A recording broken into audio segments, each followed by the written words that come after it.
Welcome to my channel all student. मैं प्रमोद कुमार आपके लिए लाया हूँ 10th की मैथमेटिक्स एनसीईआरटी। आप देख रहे हैं, आपका ये सवाल है आपका 8वां।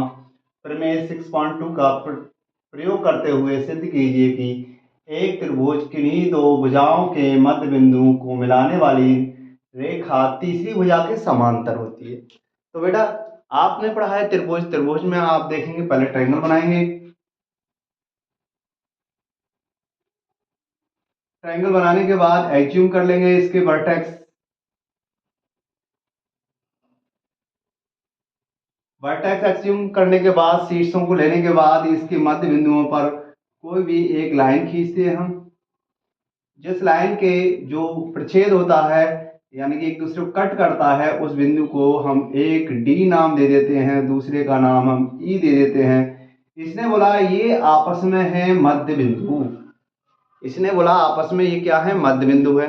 बेटा, इस मध्य बिंदु को आप लिखेंगे तो यहां आप देख रहे हैं कि हल ए वी का मध्य बिंदु।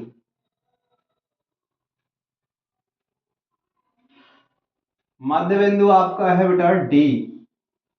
तो आप लिख सकते हैं कि A D equal B D. जब ये आपस में बराबर हो कोई संख्या बेटा, उसका जब रेशियो निकाला जाता है तो वो 1:1 आता है। इसलिए हम कह सकते हैं कि इसका जो अनुपात आएगा वह कैसा आएगा बेटा, 1:1 होगा। इसी टर्म के आधार पर हम इसके लिए लेते हैं कि दूसरा भी तो इसने बोला इन दोनों भुजाओं का मध्य बिंदु है। हम लिख सकते हैं यहां पर दूसरा वैल्यू कि ए डी अपॉन लिखेंगे हम वी डी इक्वल में आएगा ए ई अपॉन ई सी। क्योंकि इसने बोला मध्य बिंदु है तो इसको भी लिख सकते हैं। इसका अनुपात आया 1:1 ए ई अपॉन ई सी। यहां पर ई सी की मल्टीप्लाई 1 में कर दें तो ई सी बन जाए ई सी, और ए 1 की मल्टीप्लाई ए ई में करेंगे तो ए ई। ये भी आपस में कैसा हो गया, मध्य बिंदु है। ये भी आपस में कैसा हो गया, इक्वल हो गया बेटा। इसका मतलब ये हुआ कि इन दोनों का जो अनुपात आया 1:1 आया। समान रेशियो जब आ जाता है, समान अनुपात में कोई रेखा प्रच्छेद करती है, तो प्रमेय 6.2 यही कहती है कि यदि किसी अन्य दो भुजाओं को समान अनुपात में प्रच्छेद करें तो वह बिंदु तीसरी, उस बिंदु से खींची गई रेखा तीसरी रेखा के समांतर होती है। इसलिए मैं यहां पर अनुपात बराबर है, इसलिए कह सकता हूं कि मैं बेटा कि डी ई समांतर है वी सी की। तो बस आपसे यही पूछा गया कि इस रेखा बिंदु को मिलाने वाली रेखाखंड यानी कि डी ई वह तीसरी भुजा के समांतर होती है। आपने लिखा है समांतर होती है। कब समांतर होती है, ये प्रमेय कौन सी कहती है, प्रमेय 6.2 कहती है।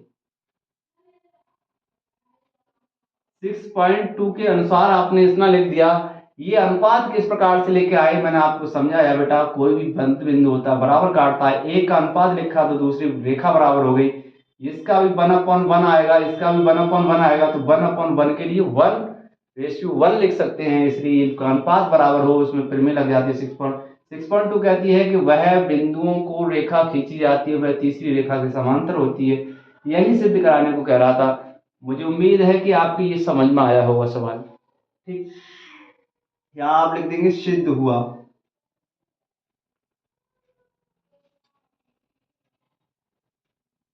इसी क्रम में आते हैं नेक्स्ट।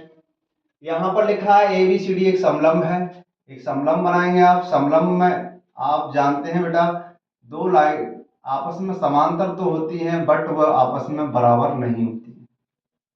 समलंब बनाने के बाद आप यहां पर बोला गया है कि जिसके ए बी समांतर है सी डी के। समांतर लिखने के बाद आप लिखेंगे यहां पर इसके विकर्ण एक दूसरे को विकर्ण आपके AC और BD हैं, एक दूसरे को बिंदु O पर प्रच्छेद करते हैं। आपको दर्शाना AO अपॉन BO और CO अपॉन DO।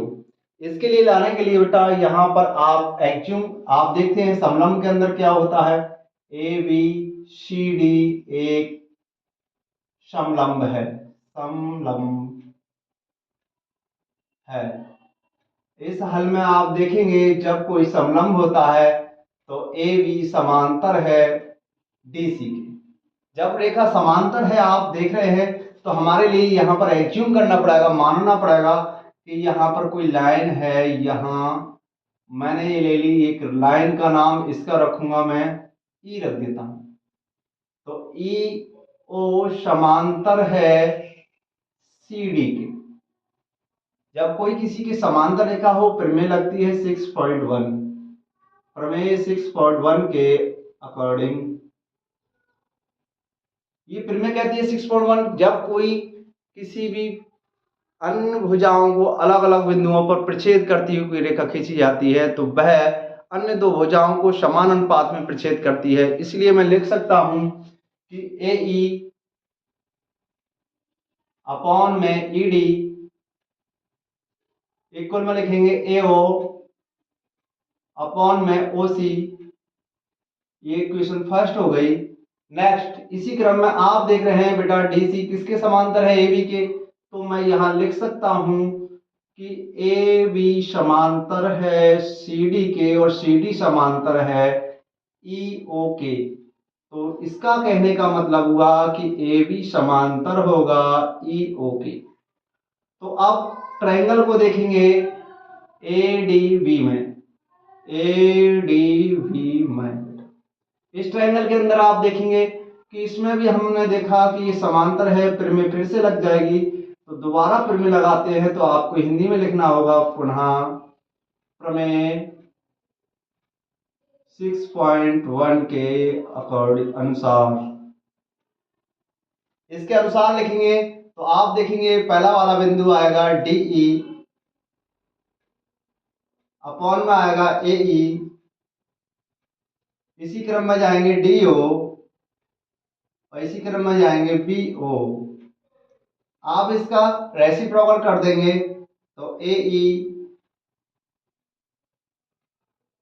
अपॉन में DE BO अपॉन में DO।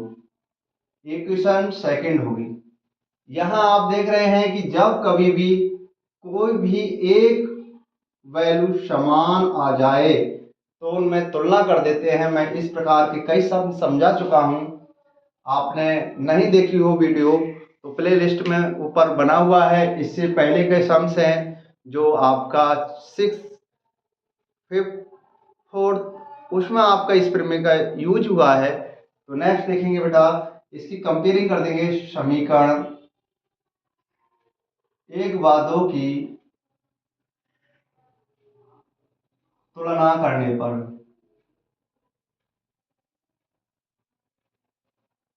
तुलना करते हैं तो बेटा जो जिसकी वैल्यू होती है वह उसकी जगह पर रख देते हैं हम।